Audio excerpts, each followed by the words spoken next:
शादाब के बदन में इतनी गोलियां झोंकी गई हैं। बस यहीं पर आकर पुलिस टीमें अटक गईं।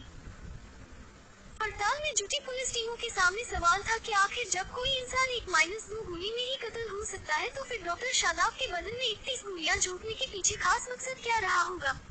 100% का सवाल था। सवाल जितने काम का था उससे ज्यादा वो उलझा हुआ भी था। हाँ, पुलिस ने अपने जहन में उभरे इस सवाल से पड़ताल की कई दिशाएं टटोली। मसलन, एक इंसान के बदन में कोई इतनी गोलियां चिढ़कर रंजिश नहीं मारता है, वरना कत्ल तो 1-2 गोली से भी हो सकता है। पुलिस के अपने ही इस तर्क को मगर कत्ल किए जा चुके डॉक्टर शादाब के परिवार वालों के बयान ही काट दे रहे थे, क्योंकि परिवार वालों का कहना था कि डॉक्टर शादाब शरीफ चाल चलन वाली शख्सियत थे। उनकी कभी किसी को रंजिश की बात दूर की तो में भी नहीं हुई थी। जहाँ से चली वहीं आ खड़ी हुई। लिहाजा डॉक्टर शादाब के परिवार वालों की इस दलील के सामने पड़ताल में जुटी पुलिस फिर अपने ही सवाल पर आकर वहीं खाली हाथ खड़ी हो गई, जहाँ से उसने पड़ताल को आगे बढ़ाने की कोशिश में कदम चलने शुरू किए थे। बहरहाल कई दिनों की मेहनत के बाद पुलिस को जो कुछ मिला तो सबको एक साथ इकट्ठा करके देखने से एक बात साफ हो चुकी थी कि उन्होंने परिवार वाले भले ही डॉक्टर शादाब की किसी से रंजिश की बात से इनकार करें, मगर कत्ल की इस घटना में रंजिश का एंगल तो कहीं न कहीं दबा छिपा है ही, जिसे तलाश कर बाहर लाना और कातिलों तक पहुंचने की जिम्मेदारी पुलिस की थी। कहते हैं कि हर जगह अपराधी पास होता रहे, मगर एक जगह जहां पर जाकर वो हारता है, उसी मुकाम पर पुलिस या किसी भी पड़ताली एजेंसी की जीत लिखी होती है। तो ऐसा ही हुआ बुलंदशहर के डॉक्टर शादाब हत्याकांड के खुलासे में। डॉक्टर शादाब की अगर किसी से रंजिश नहीं थी तो फिर उनके बदन में आखिर 31 गोलियां क्यों किसी कातिल ने झोंकी।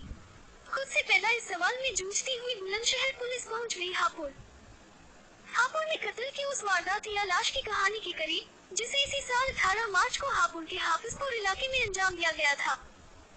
पुलिस ने हापुड़ के हाजीपुर इलाके में हुए उस कत्ल की कुंडली खंगाली तो उसके तार बुलंदशहर में कई किलोमीटर दूर हुए डॉक्टर शादाब हत्याकांड से मिलने लगे।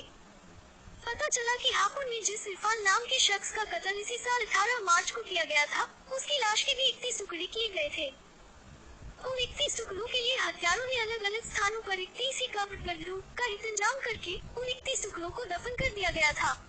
जब कड़ी से कड़ी जुड़ती गई, बुलंदशहर पुलिस जब डॉक्टर शादाब हत्याकांड और हापुड़ में हुई इरफान खान की हत्या के बीच में पहुंची तो उसे और भी काफी कुछ ऐसी जानकारियां मिलती गई जिन्होंने क्राइम की इस कहानी की कड़ी से कड़ी जुड़वा ली।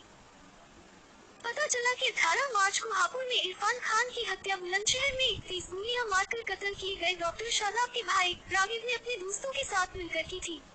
इरफान की लाश के भी कातिलों ने 31 ही टुकड़े किए गए थे। उन टुकड़ों को हत्यारों ने अलग अलग जगहों पर 31 गड्ढे कब्र खोदकर दफन किया था। बस बदन में 31 गोली और एक लाश के 31 टुकड़ों की कड़ी से कड़ी जुड़ते ही बुलंदशहर पुलिस अपने इलाके में हुई शाबाद हत्याकांड के खुलासे के मुहाने पर जा पहुंची। सही निकली पुलिस की आशंका। डॉक्टर शादाब हत्याकांड की पड़ताल में जुटी बुलंदशहर पुलिस को पता चला कि डॉक्टर शादाब के घर वालों ने जिन 4 लोगों को नामजद करवाया था, वे सभी हापुड़ में इसी साल 18 मार्च को कत्ल किए जा चुके इरफान के भाई थे।